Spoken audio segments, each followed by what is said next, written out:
বিসমিল্লাহির রহমানির রহিম। আমি আমার বক্তব্যে যাবার আগে এখানে যারা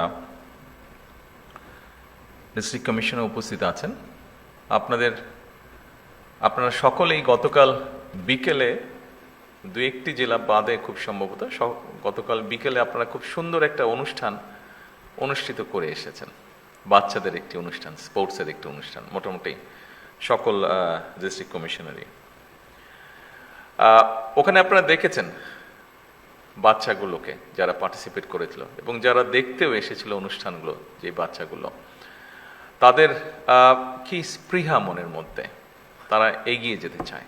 আমার মনে হয় আজকের এই জেলা প্রশাসক সম্মেলনের আমাদের মেইন স্পৃহাটা বা মোটোটা হোক সেই বাচ্চাদের যেই মোটোটা, অর্থাৎ সামনে এগিয়ে যাওয়া, এটাই হোক আজকে আমাদের অনুষ্ঠানের স্পিরিট। এখন আমি আমার ফর্মাল বক্তব্যে আসতে চাচ্ছি। জেলা প্রশাসক সম্মেলনের সম্মানিত সভাপতি ক্যাবিনেট সেক্রেটারি সাহেব, মন্ত্রিসভার সম্মানিত সদস্য এবং উপদেষ্টাবৃন্দ, উপস্থিত সেনাবাহিনী প্রধান, নৌবাহিনী প্রধান এবং বিমান বাহিনী প্রধানগণ, উপস্থিত জনপ্রশাসনের বিভিন্ন সচিব, বিভাগীয় কমিশনার, জেলা প্রশাসকবৃন্দ এবং উপস্থিত সকল সুধীবৃন্দ, আসসালামু আলাইকুম। একটি অবাধ, সুষ্ঠু এবং নিরপেক্ষভাবে অনুষ্ঠিত জাতীয় নির্বাচনে জনগণের রায় বিএনপি রাষ্ট্র পরিচালনার দায়িত্ব গ্রহণের পরে আপনাদের সঙ্গে আমার এটাই প্রথম আনুষ্ঠানিক একটি সভা বা বৈঠক। 12 ফেব্রুয়ারি জাতীয় নির্বাচন অনুষ্ঠানে আপনাদের সবাই হয়তো জেলা প্রশাসক হিসেবে সরাসরি জাতীয় নির্বাচনের সঙ্গে হয়তো সংশ্লিষ্ট ছিলেন না, তবে আপনারা প্রায় প্রত্যেকেই হয়তো যিনি যার অবস্থান থেকে প্রত্যক্ষ কিংবা পরোক্ষভাবে জাতীয় নির্বাচন পরিচালনা কার্যক্রমের সাথে হয়তো জড়িত ছিলেন। বিগত জাতীয় নির্বাচন পরিচালনায় পেশাদারিত্বের পরিচয় দিয়ে জনপ্রশাসনে যারা জাতীয় দায়িত্ব পালন করেছেন, আমি প্রথমেই তাদেরকে জানাই আন্তরিক অভিনন্দন এবং ধন্যবাদ। উপস্থিতিবৃন্দ, 12 ফেব্রুয়ারি নির্বাচনে জনগণের সামনে একটি বিষয় কিন্তু প্রমাণিত হয়েছে। জনরায়ের প্রতিফলন ঘটে, জনপ্রশাসনের পক্ষে সুষ্ঠু নির্বাচন পরিচালনা করা সম্ভব।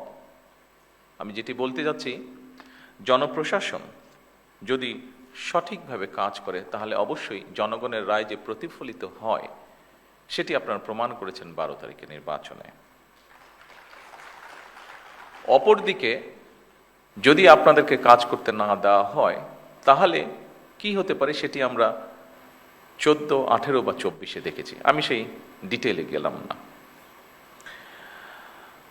আজকের এই জেলা প্রশাসক সম্মেলন অবশ্যই নতুন কিছু নয়।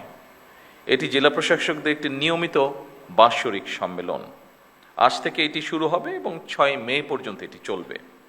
জনস্বার্থে প্রশাসনের কি ভূমিকা পালন করা উচিত সেটি অবশ্যই আপনারা কম বেশি অবগত আছেন। এটি নিয়েও বোধহয় নতুন করে বিস্তারিত কিছু বলার নেই। তবে এটি যেহেতু বর্তমান গণতান্ত্রিক সরকারের সঙ্গে আপনাদের প্রথম আনুষ্ঠানিক বৈঠক, সেহেতু সরকারের গৃহীত নীতিমালা এবং জনপ্রশাসন সম্পর্কে সরকারের কিছু পদক্ষেপ বা পর্যবেক্ষণ এবং নির্দেশনা নিয়ে মূলত আমি আপনাদের সামনে কয়েকটি কথা তুলে ধরতে চাই বা বলতে চাই। একটি দেশের জনপ্রশাসনে পদোন্নতি কিংবা পোস্টিংয়ের জন্য যতগুলি প্রশাসনিক পদ রয়েছে, প্রতিটি পদই রাষ্ট্র এবং সরকারের জন্য অবশ্যই প্রয়োজনীয় এবং গুরুত্বপূর্ণ। সুতরাং শুধুমাত্র পদোন্নতি কিংবা নিজেদের পছন্দের জায়গায় পোস্টিংয়ের জন্য পেশাদারিত্বের সঙ্গে আপোষ করলে সংশ্লিষ্ট কর্মকর্তারা সাময়িকভাবে হয়তো লাভবান হতে পারেন, তবে সেটি আমি ব্যক্তিগতভাবে যেটা মনে করি, তবে সেটি বা সার্বিকভাবে জনপ্রশাসনের দক্ষতা এবং নিরপেক্ষতার উপরে একটা নেতিবাচক প্রভাব ফেলে। সুতরাং জনপ্রশাসনের কর্মকর্তাদের সব পদেই কাজ করার মানসিকতা থাকা জরুরি। কেন জরুরি আমি এক্ষুনি আপনাদের সামনে সেটি বলবো। সবসময় নিজেদের পছন্দের পদে পদায়ন কিংবা পোস্টিং পাওয়ার মানসিকতাই কিন্তু জনপ্রশাসনকে হয়তোবা দুর্নীতিপরায়ণ এবং অপেশাদার করে তোলার অন্যতম একটি কারণ। এটি আমি মনে করি, এভাবে বিষয়টিকে আমি এভাবে দেখি। আমার ধারণা এই পর্যবেক্ষণের সাথে আপনারা অনেকেই, সবাই না হলে অনেকেই বোধহয় খুব একটা দ্বিমত পোষণ করবেন না, বিশেষ করে যারা প্রফেশনাল আপনারা। সুতরাং আপনাদের প্রতি আমার বিশেষ আহ্বান থাকবে, জনপ্রশাসনের প্রতিটি পদকেই গুরুত্বপূর্ণ এবং অনিবার্য ভাবুন। দেশের যে কোনো স্থানেই যে কোনো সময় জনপ্রশাসনের যে কোনো পদে দায়িত্ব পালনের জন্য নিজেদেরকে দয়া করে মানসিকভাবে প্রস্তুত করে রাখুন। যে কারণে আমি কথাটি বলেছি সেই কারণটি হচ্ছে, দেখুন, আমরা সকলেই যদি একটি কথা মনে রাখি, সেটি হচ্ছে একটি সরকার যেরকম চিরস্থায়ী নয়, জনপ্রশাসনের কোনো পদ কারো জন্য চিরস্থায়ী নয়। এই জন্যই আমি পূর্বের কথাটি বলেছি আপনাদের সামনে। জনপ্রশাসনের যে কোনো স্তরের কর্মকর্তাগণ যদি রাষ্ট্রের প্রয়োজনে যে কোনো সময় যে কোনো পদে দেশের স্বার্থে যে কোনো স্থানে কাজ করার জন্য মানসিকভাবে প্রস্তুতি থাকেন, আমার বিশ্বাস জনপ্রশাসনে পেশাদারিত্ব গড়ে ওঠার ক্ষেত্রে এটা একটা সহায়ক ভূমিকা রাখবে। সম্মানিত সকল উপস্থিতিবৃন্দ, একটি গণতান্ত্রিক সরকার নির্বাচিত করেছে বিগত 12 তারিখের নির্বাচন সরাসরি এই দেশের জনগণ সরাসরি ভোটের মাধ্যমে। দীর্ঘদিন ধরে একটি জবাবদিহিমূলক, ন্যায়ভিত্তিক ও জনকল্যাণমুখী শাসন ব্যবস্থার প্রত্যাশা থাকা থেকে সাধারণ মানুষের আকাঙ্ক্ষার প্রতিফলন হচ্ছে বর্তমান সরকার। স্বাভাবিকভাবেই জনগণ সরকারের প্রতিটি কাজের মাধ্যমে তাদের আকাঙ্ক্ষার একটি বাস্তব প্রতিফলন দেখতে চাইবে। সরকারের নীতি ও পরিকল্পনা বাস্তবায়নের ক্ষেত্রে আপনারা, যা আগের বক্তাগণ উল্লেখ করে গেছেন তাদের বক্তব্যে, আপনারা বিশেষ করে বিভাগীয় কমিশনার এবং জেলা প্রশাসকগণই জনগণের সঙ্গে সরকারের প্রধান সেতু বন্ধন। আপনাদের সততা, কর্মদক্ষতা এবং দায়বদ্ধতার উপরে সরকারের গৃহীত কার্যক্রমের সাফল্য বলা যায় প্রায় পুরোটাই নির্ভর করে। সম্মানিত সকল উপস্থিতিবৃন্দ, দেশের বর্তমান রাজনৈতিক, অর্থনৈতিক, সামাজিক ব্যবস্থা সম্পর্কে আমার মনে হয় আপনারা ভালোভাবে অবগত আছেন। দেশের ইতিহাসে সবচেয়ে ভঙ্গুর অর্থনীতি, দুর্বল বিভাজিত জনপ্রশাসন এবং অবনতিশীল আইন শৃঙ্খলা পরিস্থিতির মধ্যে বর্তমান সরকারকে কাজ শুরু করতে হয়েছিল। যে পরিস্থিতিটির বর্ণনা আমি দিলাম, সেই পরিস্থিতি ছিল যখন আমরা কাজ শুরু করেছি। অবশ্যই আমি দৃঢ়ভাবে বিশ্বাস করি আপনাদের সহযোগিতায় অনেকখানি সেই পরিস্থিতির আমরা পরিবর্তন করতে সক্ষম হয়েছে এই 2.5 মাসে। তবে সম্পূর্ণভাবে সেটি এখনো পরিবর্তিত হয়নি। ফ্যাসিবাদী শাসন আমলে দুর্নীতি, লুটপাট রাষ্ট্র এবং জনগণকে ঋণগ্রস্ত করে ফেলেছিল। সেই শাসন আমল 30 লক্ষ কোটি টাকা ঋণের বোঝা নিয়েই বর্তমান সরকার যাত্রা শুরু করেছে। আপনারা কম বেশি ধারণা অবশ্যই আপনাদের আছে যে আমরা দেখেছি বিগত সরকারের সময় দেশকে একটা আমদানি নির্ভর রাষ্ট্রে পরিণত করে ফেলা হয়েছিল। বিভিন্ন স্ট্যাটিস্টিক্স যেটা বলে, দেশে দারিদ্র্য বেড়েছে, দেশে বেকারত্ব বেড়েছে, নতুন কর্মসংস্থান হয় নাই বললেই চলে। প্রতিটি সাংবিধানিক এবং বিধিবিদ্ধ প্রতিষ্ঠানকে বলা যায় অকার্যকর করে ফেলা হয়েছিল।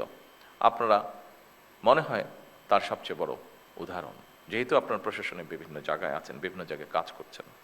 বিচার বিভাগ, নির্বাচন কমিশন, দুদক সবকিছুই ছিল অকার্যকর। শিক্ষা, স্বাস্থ্য সব সেক্টরই বলা যায় ভঙ্গুর অবস্থা।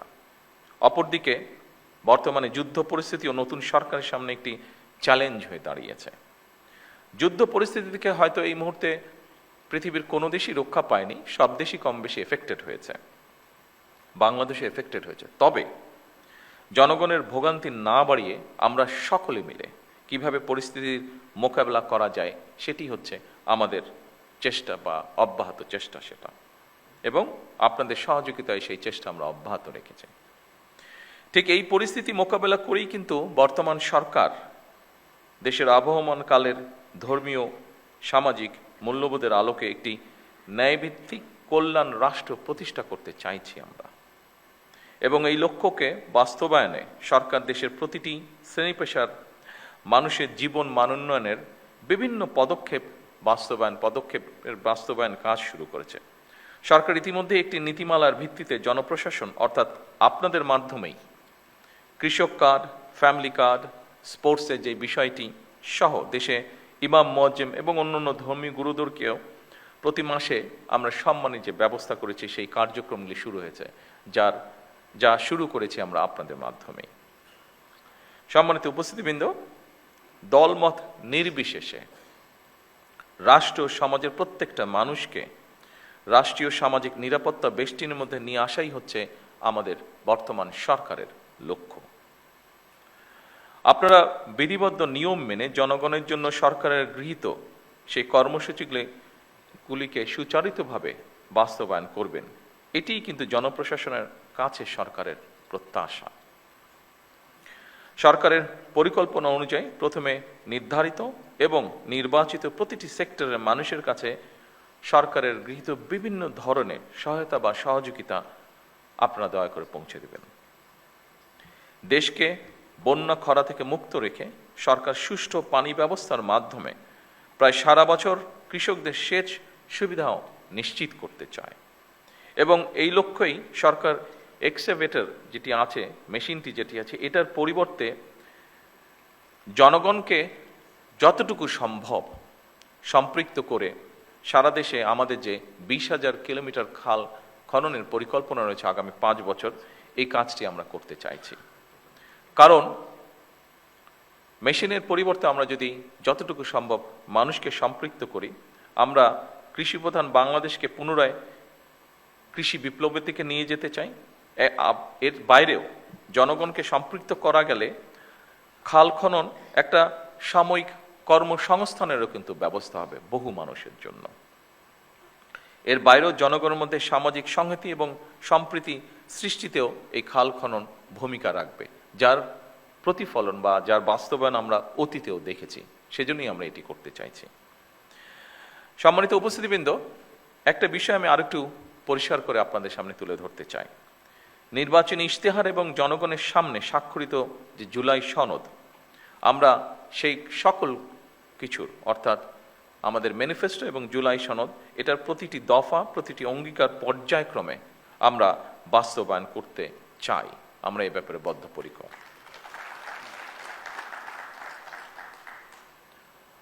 আমি আশা করব আপনারা আপনাদের মেধা ও যোগ্যতা দিয়ে জনগণের কাছে দেওয়া সরকারের প্রতিটি প্রতিশ্রুতি দক্ষতার সঙ্গে বাস্তবায়নে ইনশাল্লাহ ভূমিকা রাখতে সক্ষম হবেন। সম্মানিত বিভাগীয় কমিশনার এবং জনপ্রশাসনের কর্মকর্তাবৃন্দ, আপনারা রাষ্ট্র পরিচালনায় সর্বোচ্চ প্রশাসনিক স্তরে অবস্থান করছেন। একটি শক্তিশালী, জবাবদিহিমূলক, আইনসম্মত এবং জনবান্ধব রাষ্ট্র ব্যবস্থা গড়ে তোলার ক্ষেত্রে আপনারাই হচ্ছেন কিন্তু সরকারের অন্যতম প্রধান চালিকা শক্তি। সুশাসন বর্তমান সরকারের রাষ্ট্র পরিচালনার মূল ভিত্তি আমরা করতে চাইছি। সুশাসনের জন্য প্রয়োজন দক্ষ ব্যবস্থাপনা, যোগ্য নেতৃত্ব এবং অবশ্যই জবাবদিহিতা। দুর্নীতির বিরুদ্ধে সরকারের অবস্থান পরিষ্কার, সেটি হচ্ছে আমরা কম্প্রোমাইজ করতে চাই না দুর্নীতির সাথে। নির্ধারিত সময়ের মধ্যে প্রকল্পের বাস্তবায়ন করা অত্যন্ত জরুরি। ব্যয়ের ক্ষেত্রে সর্বোচ্চ স্বচ্ছতা বজায় রাখা অন্যতম গুরুত্বপূর্ণ একটি বিষয় এবং একই সাথে কাজের গুণগত মান নিশ্চিত করা সংশ্লিষ্ট প্রশাসনিক কর্মকর্তাদের একটি গুরুত্বপূর্ণ দায়িত্ব। একই সঙ্গে সম্মানিত সকল উপস্থিতিবৃন্দ, সম্মানিত জেলা প্রশাসকবৃন্দ, একই সঙ্গে প্রয়োজনের অতিরিক্ত আইন কানুন ও জটিলতাকে অজুহাত হিসাবে আমরা ব্যবহার না করি, বরং বাস্তবসম্মত, কার্যকর ও জনস্বার্থ সংশ্লিষ্ট সিদ্ধান্ত গ্রহণের মানসিকতা আমরা প্রশাসনের সকল পর্যায়ে গড়ে তোলার চেষ্টা করি, যাতে করে জনগণ সময় মতন সরকারের প্রতিটি কর্মসূচির প্রত্যাশিত যে সুফল সেটি লাভ করতে পারে। আমরা চাই সততা, মেধা এবং দক্ষতাই হবে জনপ্রশাসনের নিয়োগ, বদলি কিংবা প্রমোশনের মূল নীতি।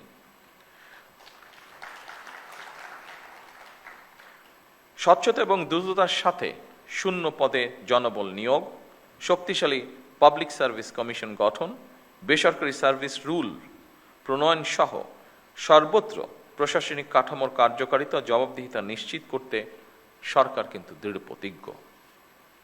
সম্মানিত জেলা প্রশাসকবৃন্দ, সম্মানিত সকল উপস্থিতিবৃন্দ, কমিশনারবৃন্দ, বিশ্ব এখন আর্টিফিশিয়াল ইন্টেলিজেন্সের যুগে প্রবেশ করেছে।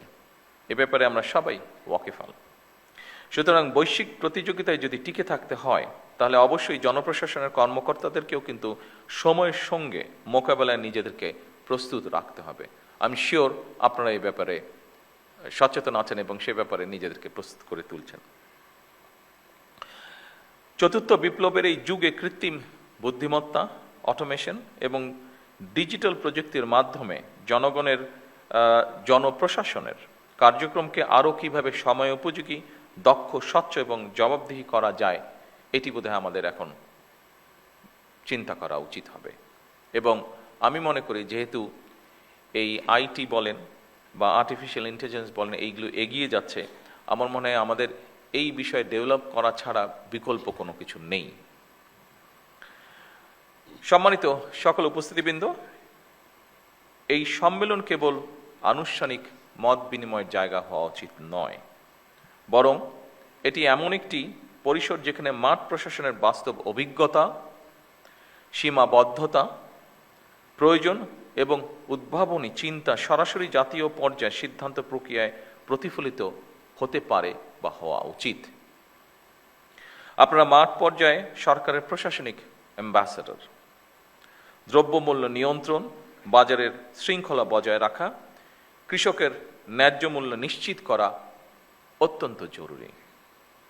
ইচ্ছে মতন যাতে কেউ নিত্য প্রয়োজনীয় পণ্যের মূল্য বাড়াতে না পারে, কিংবা যে টেন্ডেন্সিটা আমরা দেখি বিভিন্ন সময় মজুতদারি বা কারসাজির মাধ্যমে বাজারে অস্থিতিশীলতা সৃষ্টি করতে না পারে, কোনো ধরনের সিন্ডিকেট বা কৃত্রিম সংকট সৃষ্টির অপচেষ্টা কেউ করতে না পারে, এই জন্য নিয়মিত বাজার তদারকি জোরদার করা প্রয়োজন। বাজার ব্যবস্থাপনায় স্থিতিশীলতা বজায় রাখা, এটি সামাজিক স্থিতি এবং জনগণের আস্থার সঙ্গেও কিন্তু সরাসরি সম্পর্কিত। সম্মানিত সকল অতিথিবৃন্দ, কৃষক যেন তার উৎপাদিত ফসলের ন্যায্য মূল্য পায়, পাশাপাশি কৃষকের জন্য সার, বীজ, সেচ, সংরক্ষণ সুবিধা এবং বাজারজাতকরণের উপযোগী পরিবেশ নিশ্চিত করাও আমাদের জন্য জরুরি। কৃষিকে শুধু উৎপাদনের বিষয় হিসেবে নয়, বরং গ্রামীণ জীবিকা, খাদ্য নিরাপত্তা, কর্মসংস্থান, গ্রামীণ জনগণের শহরমুখিতা হ্রাস এবং স্থানীয় অর্থনৈতিক স্থিতিশীলতার নিয়ামক হিসাবে আমার মনে হয় দেখা প্রয়োজন। এই বিষয়টির সাথে নিশ্চয়ই আপনারা কম বেশি একমত হবেন।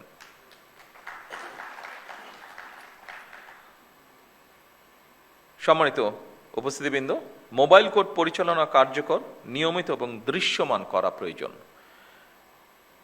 অনেকগুলো ক্ষেত্রে, আমি ক্ষেত্রগুলো যেহেতু আগে আলোচনা করেছি সেজন্য সেখানে আর গেলাম না। বিশেষ করে এখন আরেকটি, এই আমাদের এই যে মিডল ইস্ট ক্রাইসিসের সময় এখন আরেকটি বিষয় আমরা জোর দিতে চাচ্ছি, সেটি নিশ্চয়ই ইনস্ট্রাকশন আপনাদের সকলের কাছে আছে, সেটি হচ্ছে সন্ধ্যা 7টার পরে আমরা চাইছি যে বিভিন্ন মার্কেট প্লেসগুলোতে যাতে বিদ্যুৎ ব্যবহার না হয়, এ ব্যাপারেও আপনাদেরকে একটু খেয়াল রাখা প্রয়োজন, খেয়াল রাখতে হবে। উপস্থিতিবৃন্দ, মোবাইল কোর্ট পরিচালনা কার্যকর, নিয়মিত এবং দৃশ্যমান করার জন্য জরুরি পদক্ষেপ বা জোর পদক্ষেপ আপনারা দয়া করে গ্রহণ করবেন, যাতে করে আইন লঙ্ঘনের ক্ষেত্রে তাৎক্ষণিক ব্যবস্থা গ্রহণ করা যায় এবং জনস্বার্থ সংশ্লিষ্ট অপরাধ দ্রুত দমন করা সম্ভব হয়। জনগণ ন্যায় বিচার প্রাপ্তি সহজতর করা এবং সরকারি সেবাকে হয়রানি মুক্ত করা এবং প্রতিটি নাগরিকের জন্য সমান সুযোগ নিশ্চিত করা, আমি মনে করি আপনাদের কাজের একটি গুরুত্বপূর্ণ এবং বড় অংশ। উপস্থিতিবৃন্দ, সরকারি কার্যালয়ে সেবা প্রার্থীরা যেন অপ্রয়োজনীয় হয়রানি না হয় কিংবা বিলম্ব বা অনিয়মের শিকার না হয়, দয়া করে সে ব্যাপারেও আপনাদেরকে কঠোর নজর রাখতে হবে। জনগণের যে কোনো ন্যায্য অভিযোগ গুরুত্ব সহকারে প্রতিকারের ব্যবস্থা দয়া করে আপনারা গ্রহণ করবেন। আইন শৃঙ্খলা পরিস্থিতি এবং মাদক নিয়ন্ত্রণ, সাম্প্রদায়িক সম্প্রীতি বজায় রাখা এবং বাল্য বিবাহ, নারী ও শিশু নির্যাতনের বিরুদ্ধে কঠোর ব্যবস্থা গ্রহণ করতে হবে, যেগুলো আপনাদের ক্যাপাসিটির মধ্যে আছে। বিশেষ করে আবারও আমি এখানে উল্লেখ করতে চাই, সাম্প্রদায়িক সম্প্রীতি, বাল্য বিবাহ, নারী এবং শিশু নির্যাতন, দয়া করে এই কয়টি বিষয় আপনারা আপনাদের ব্যক্তি অবস্থান থেকে দয়া করে পদক্ষেপ গ্রহণ করবেন। প্রশাসনিক অবস্থান আপনাদের আছে, তারপরে একজন মানুষ হিসেবে দয়া করে আপনারা এই বিষয়টিতে নজর রাখবেন না। আমি দৃঢ়ভাবে বিশ্বাস করি এটি। খাদ্যে ভেজালের বিরুদ্ধে কার্যকর ব্যবস্থা গ্রহণ একটি অত্যন্ত জরুরি বিষয়। এই খাবারটি আপনি খাচ্ছেন, আমি খাচ্ছি, আপনার পরিবারের সদস্য আপনার সাথে থাকছে, তারাও খাচ্ছে। কাজেই এটির প্রতি আমাদের নজর রাখা অত্যন্ত প্রয়োজন। এ ব্যাপারে সামাজিক সচেতনতা বৃদ্ধি করা প্রয়োজন। স্থানীয় নেতৃত্বের সঙ্গে সমন্বয় এবং প্রোঅ্যাক্টিভ প্রশাসনিক ব্যবস্থা নিশ্চিত করার মাধ্যমে আমি মনে করি জনপ্রশাসনকে গণমুখী করা গেলে জনগণ সরকারের কার্যক্রমের সুফল থেকে নিশ্চয়ই বঞ্চিত হবে না। সম্মানিত উপস্থিতিবৃন্দ, রাজনৈতিক নেতৃত্বের পাশাপাশি সরকারের যাবতীয় গণমুখী উদ্যোগ বাস্তবায়নের জন্য সরকার জনপ্রশাসনের উপরে নির্ভরশীল। বিভিন্ন সেক্টর চিহ্নিত করে সরকার দেশে বিদেশে কর্মসংস্থানের সৃষ্টির জন্য উদ্যোগ গ্রহণ করেছে। খুব সম্ভবত আমাদের নাটোরের ডিসি সাহেব বোধহয় এরকম কিছু একটা বলে গিয়েছেন ওনার বক্তব্যে। তরুণদের দক্ষতা উন্নয়ন, প্রশিক্ষণ, প্রযুক্তি নির্ভর কর্মসংস্থান, উদ্যোক্তা হিসাবে গড়ে তোলার জন্য আমাদের সবাইকেই এগিয়ে আসা প্রয়োজন। খেলাধুলা, সংস্কৃতি কর্মকাণ্ড এবং জনস্বার্থে স্বেচ্ছাসেবামূলক অংশগ্রহণের সুযোগ বৃদ্ধি করা প্রয়োজন। যেমন আপনারা এর ভিতরে একটি কাজ করছেন, সেটি হচ্ছে যে ক্লিনিংয়ের কাজ আপনারা করছেন আপনাদের স্ব এলাকায়, খাল খননের বিষয়টি আছে, এরকম অনেকগুলো বিষয় আছে। কয়েকটি বিষয় আমি বক্তব্যের বাইরে, আমার যে স্ক্রিপ্ট বক্তব্য আছে এটির বাইরে আমি চিন্তা করেছি আমি আপনাদের সাথে আলাপ করব। যেমন গতকাল যেরকম একটা অনুষ্ঠান হয়েছে, আপনি যদি আপনাদের এলাকায় শিক্ষা মন্ত্রণালয়, যে দায়িত্বে যারা আছেন, কালচারাল মিনিস্ট্রি যারা আছেন, এদের সাথে কথা বলে যদি আপনারা আপনাদের জেলাগুলোতে, উপজেলাগুলোতে ইউনিয়ন, স্কুল, কলেজের বাচ্চাদের মধ্যে বিভিন্ন রকম কম্পিটিশনগুলো যদি শুরু করতে পারেন, ডিবেট প্রতিযোগিতা হতে পারে, স্পোর্টস হতে পারে। কেন স্পোর্টস সব সময় শীতকাল আসলে হতে হবে?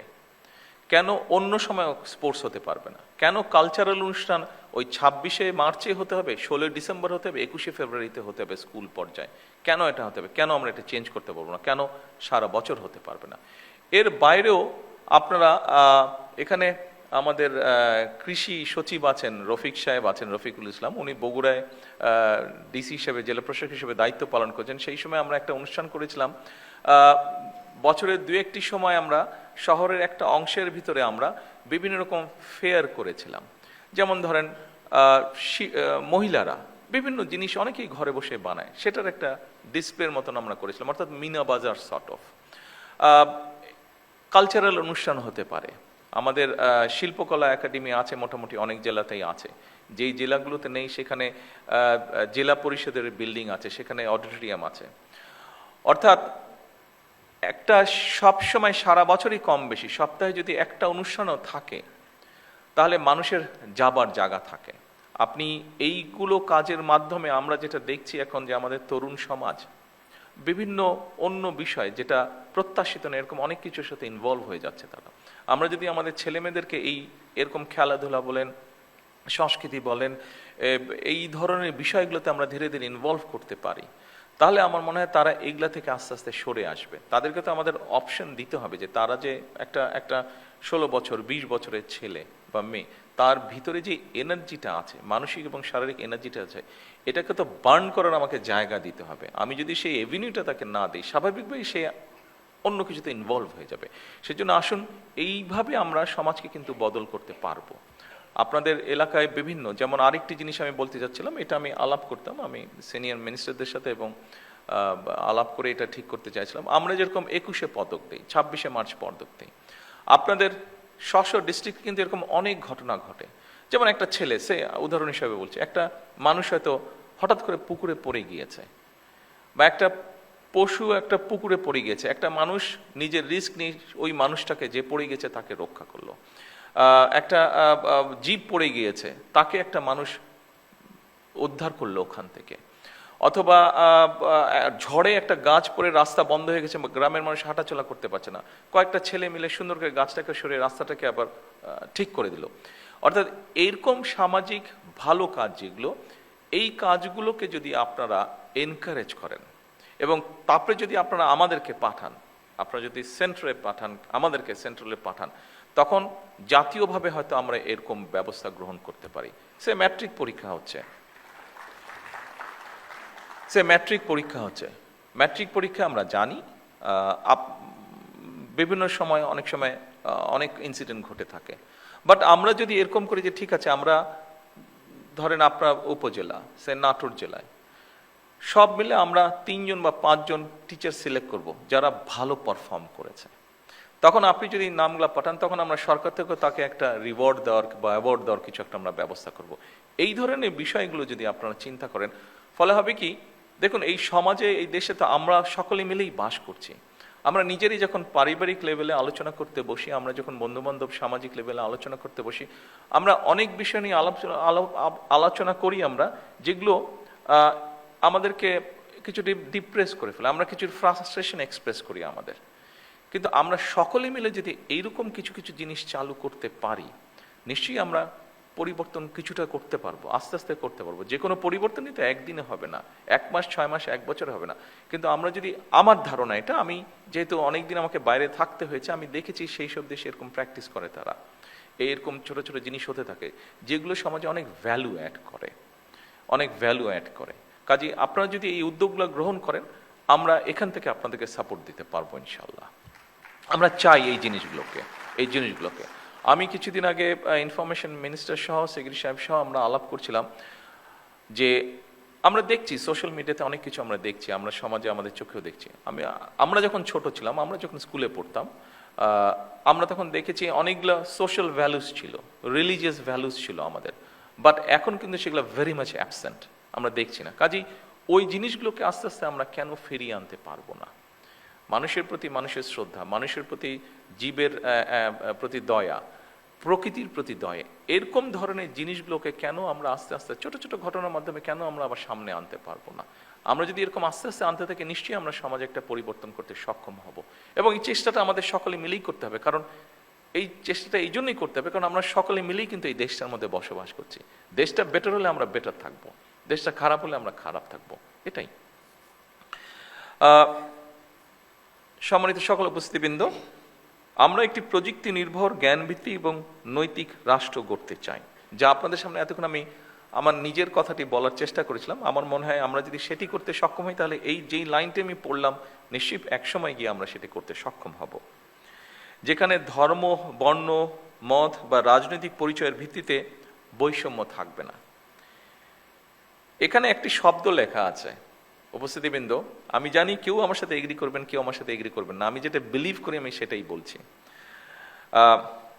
এখানে শব্দটা লেখা আছে, যেখানে ধর্ম, বর্ণ, মত বা রাজনৈতিক পরিচয়ের ভিত্তিতে কোনো বৈষম্য থাকবে না। আমি কোনো শব্দটা বলতে চাইছি না, আমি বলতে চাইছি বৈষম্য থাকবে না। কেন কোনো শব্দটা বলতে চাইছি না? ইটস ইমপ্র্যাকটিক্যাল আমার কাছে মনে হয়। পৃথিবী থাকলে কিছু সুবিধা অসুবিধার সমস্যা থাকবে, সেই জন্য আমি কোনোটা বলতে চাচ্ছি না। হ্যাঁ, বৈষম্যটা আমরা কমিয়ে আনতে চেষ্টা করব, হয়তো কিছু বৈষম্য রয়েই যাবে, যেটা আমি দেখিনি বাট শুনেছি, যেটা যখন আমরা সোনার কোনো জিনিস তৈরি করা হয়, সেখানে কিছু তো খাদ দিতেই হয়, খাদ থাকে, একদম পিওর সোনা দিয়ে কিছু তৈরি হয় না। কাজে সমাজ যখন থাকবে, মানুষ যখন থাকবে, হয়তো বা 1% হলেও বৈষম্য থেকে যাবে। সেই জন্য আমি কোনো শব্দটা আপনাদের সামনে পড়িনি।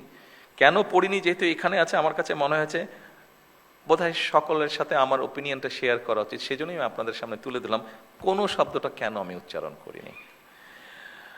সকল উপস্থিতিবৃন্দ,